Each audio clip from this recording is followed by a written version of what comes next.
Assalamualaikum warahmatullahi wabarakatuh. Perkenalkan, nama saya Kurnia Nurhaliza. Saya dari Ilmu Administrasi Negara.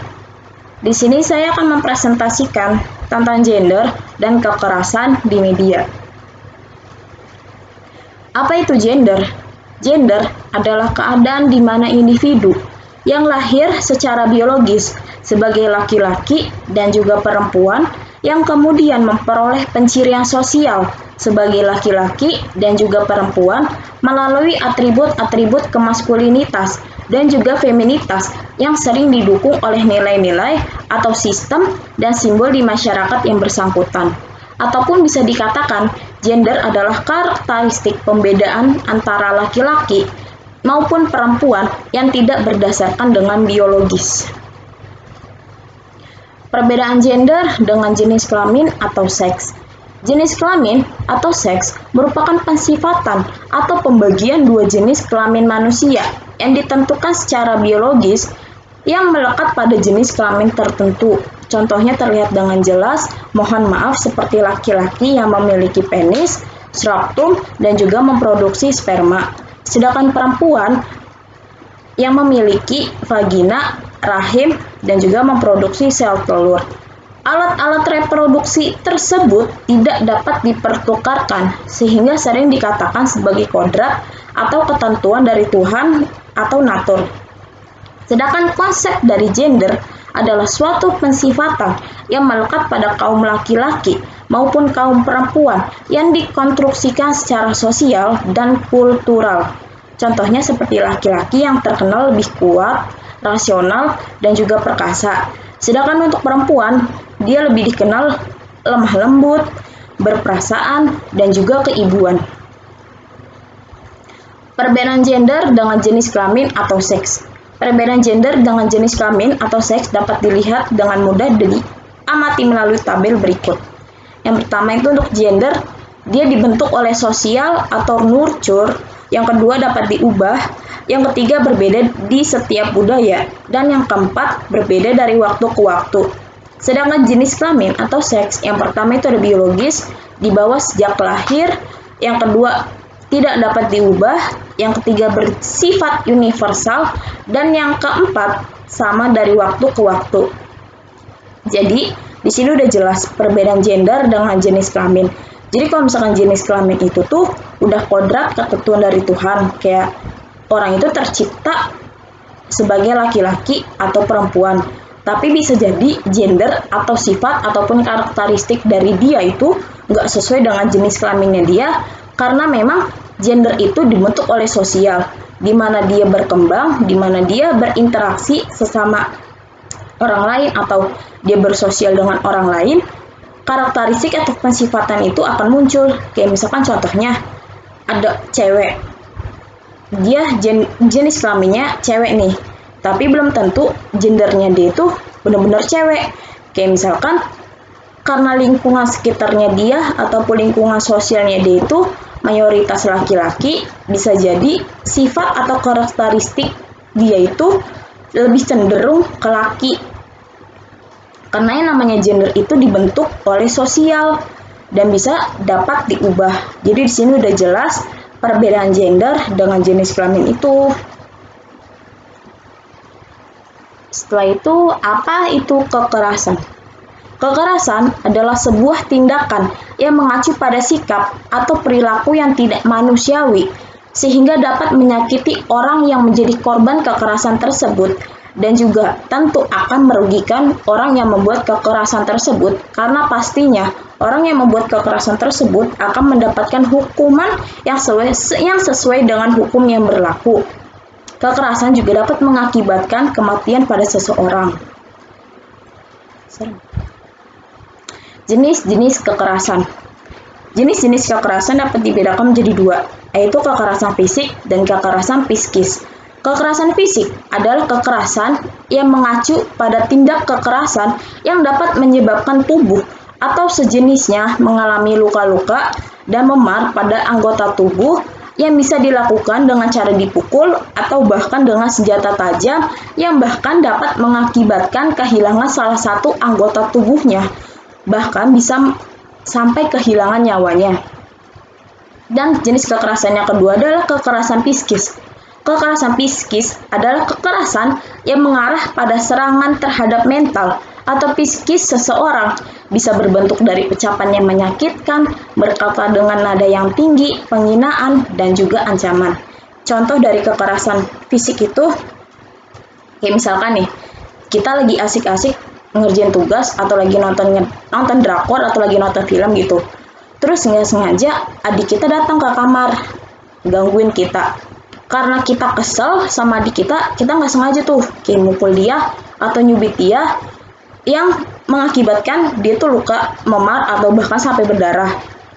Nah, secara nggak sengaja itu kita telah melakukan kekerasan fisik terhadap adik kita karena kita telah mengakibatkan adik kita tuh jadi luka. Gitu.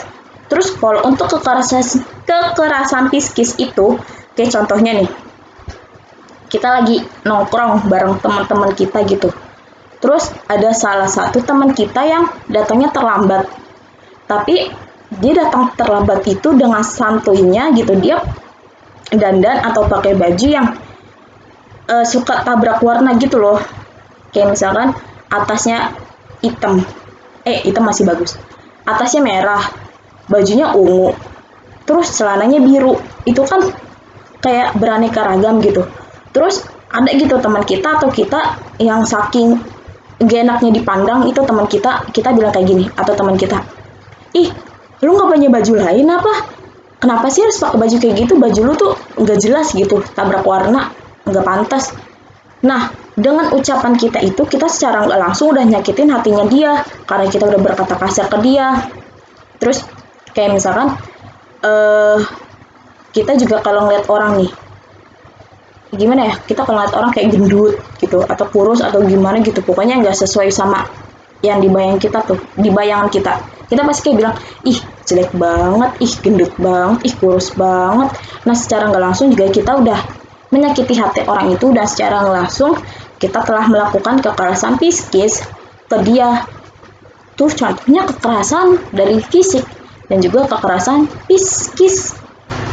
Selanjutnya, gender dalam media televisi. Gender sesungguhnya berkaitan erat dengan proses keyakinan bagaimana seharusnya perempuan dan laki-laki diharapkan untuk berpikir dan bertindak sesuai dengan ketentuan sosial dan budaya di mana mereka berada. Stereotip perempuan menjadi wacana dalam sebuah acara rancangan televisi, di mana perempuan tersebut ditempatkan dalam konteks sentral televisi, serta perempuan tersebut harus tampil cantik secara fisik, serta mampu mengurus semua keperluan rumah tangga dan anggota keluarga, serta sebagai objek seksual. Hal inilah yang terlihat dalam sebuah acara televisi yang disebut dengan rekonstruksi sosial, bahwa acara-acara tersebut hanya merekonstruksi apa yang ada di sekitarnya, serta apa yang menjadi realitas sosial di masyarakat. Perempuan itu memang seharusnya cantik. Stereotip bahwa perempuan itu harus cantik dalam sebuah tampilan di televisi ini telah direduksi dan dipahami secara lebih sederhana dengan bertubuh langsing, berkulit putih, halus, lembut, berambut indah, dan juga tinggi yang semampai. Hal inilah yang menyebabkan kaum perempuan menjadi sasaran empuk pertelevisian selama ini, walaupun kenyataannya mereka hanya sebagai figur pelengkap dalam menarik massa. Fenomena gender intermediate dalam media televisi. Di Indonesia saat ini, penampilan perempuan dalam media televisi tidak jauh dari rekonstruksi bias gender yang mirip dialami oleh mereka sendiri di kehidupan bermasyarakat. Namun, seiring dengan perkembangan pertelevisian di negara kita, tidak bisa dipungkiri bahwa semakin dewasa media televisi semakin menonjolkan adanya peran wanita di luar konstruksi umum tersebut, yakni dalam acara pria untuk menarik minat pemirsanya. Globalisasi informasi dan komunikasi memberi pengaruh pada pola pikir manusia dan berpengaruh juga pada tema-tema tampilan dalam media televisi. Contohnya, presentasi kemunculan perempuan dalam acara yang dahulu seharusnya didominasi kaum pria semakin bertambah seperti dalam acara sepak bola, otomotif, talk show, kuis, dan lain-lain. Kemudian saat ini, iklan yang bertema kesetaraan gender yang sedikit banyak membantu memberikan pembelajaran kepada masyarakat akan nilai terhadap maskulinitas yang tidak hanya boleh dimiliki oleh kaum laki-laki saja. Dan pada beberapa acara lain yang ada pada media televisi. Pada hal ini merupakan bagian dari penyamarataan gender yang belakangan ini menjadi perbincangan dalam media yang saat ini menjadi tren pertelevisian di Indonesia. Dampaknya terhadap masyarakat. Bisnis pertelevisian dirasakan sangat menguntungkan bagi sebagian masyarakat industri. Bagaimanapun juga, media televisi tersebut mampu mendongkrak tingkat perekonomian, menciptakan lapangan pekerjaan, serta membantu percepatan arus informasi, baik komoditi produk dan jasa, sampai pada hiburan yang dibutuhkan oleh masyarakat. Akan tetapi, media televisi secara implisit mempunyai ideologi yang dicoba untuk ditanamkan dalam benak pemirsa, apalagi ideologi tersebut bersifat modernisme, hedonisme, atau bahkan imitasi perilakuan. Kesemuanya tersebut akan membawa dampak persepsi pemirsa dan lambat laun akan berpengaruh dalam kehidupan sosial. Kekerasan di media. Kekerasan di media adalah bentuk publikasi cetak dan tayangan fisik maupun verbal oleh media, di mana tayangan tersebut menampilkan tulisan, aksi, dan ucapan yang berbau kekerasan, berupa kata-kata kasar sampai dengan siaran yang direkonstruksikan kekerasan yang dapat ditonton di televisi, didengarkan melalui radio, ataupun dibaca melalui media cetak. Oke, selanjutnya. Kekerasan tentunya tidak luput dari pandangan media. Media memandang bahwa kekerasan adalah sebuah bahan pemberitaan yang sepatutnya diberikan kepada masyarakat, dan masyarakat harus mengetahui itu, dan media dalam memberitakan kekerasan dapat kita lihat dalam hiburan, berita, permainan, film, iklan, bahkan olahraga. Kekerasan dalam pemberitaan media tidak muncul begitu saja. Terdapat beberapa faktor mengapa media cenderung memberitakan kekerasan, yaitu seperti menimbulkan emosi kepada pemirsa. Mungkin juga terdapat persaingan antara media, profit oriented, kebijakan dari pemilik modal, dan yang terakhir yang paling penting adalah news value. Oke, selanjutnya. Kekerasan tentunya tidak luput dari pandangan media. Media memandang bahwa kekerasan adalah sebuah bahan pemberitaan yang sepatutnya diberikan kepada masyarakat, dan masyarakat harus mengetahui itu. Media dalam memberitakan kekerasan dapat kita lihat seperti dalam hiburan, berita, permainan, film, iklan, bahkan olahraga. Kekerasan dalam pemberitaan media tidak muncul begitu saja. Terdapat beberapa faktor mengapa media cenderung memberitakan kekerasan, yaitu seperti menimbulkan emosi kepada pemirsa. Mungkin juga terdapat persaingan antar media, profit oriented, kebijakan dari pemilik modal, dan terakhir yang paling berpengaruh yaitu news value. Faktor-faktor lain mengapa media cenderung memberitakan kekerasan. Yang pertama, adanya peluang media untuk mendramatisir kekerasan sehingga lebih menarik pemirsa. Yang kedua, paling mudah ditemui dalam masyarakat kota besar. Yang ketiga, terminologi kejahatan merupakan sesuatu yang laku dijual dalam dunia media.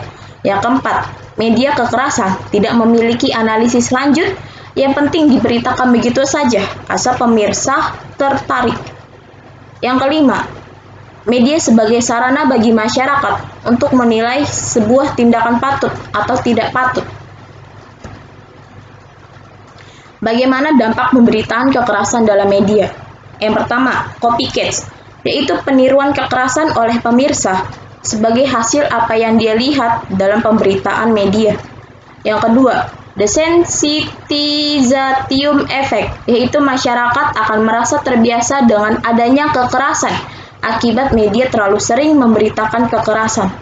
Yang ketiga, moral panic, yaitu perasaan khawatir pemirsa apabila terjadi kekerasan pada dirinya setelah melihat adegan kekerasan. Yang keempat, fear of crime, yaitu perasaan takut pemirsa jika terjadi kejahatan kepada dirinya. Pada intinya, media dan kekerasan merupakan sebuah timbangan, di mana sebuah timbangan tersebut harus memiliki titik keseimbangan atau equilibrium antara media dan pemirsa, di mana media sebagai pemberita harus bertanggung jawab dan memiliki pedoman agar pemberitaan tidak terkesan vulgar dan berdampak buruk kepada masyarakat. Adapun kepada pemirsa atau masyarakat diharapkan agar lebih kritis dalam menanggapi pemberitaan media agar dapat menyikapinya secara bijak. Dan sampailah kita pada akhir acara. Sekian presentasi dari saya. Semoga presentasi ini bermanfaat. Mohon maaf bila ada salah-salah kata, baik dari materi ataupun dari saya yang menjelaskan materi atau saya yang menjelaskan bertele-tele gitu. Mohon maaf, kurang lebihnya mohon maaf. Karena yang baik didatangnya dari Allah, yang buruk datangnya dari saya. Dan kurang lebihnya mohon maaf. Wassalamualaikum warahmatullahi wabarakatuh. Selamat menunaikan ibadah puasa. Minal aizin wal faizin. Mohon maaf lahir dan batin.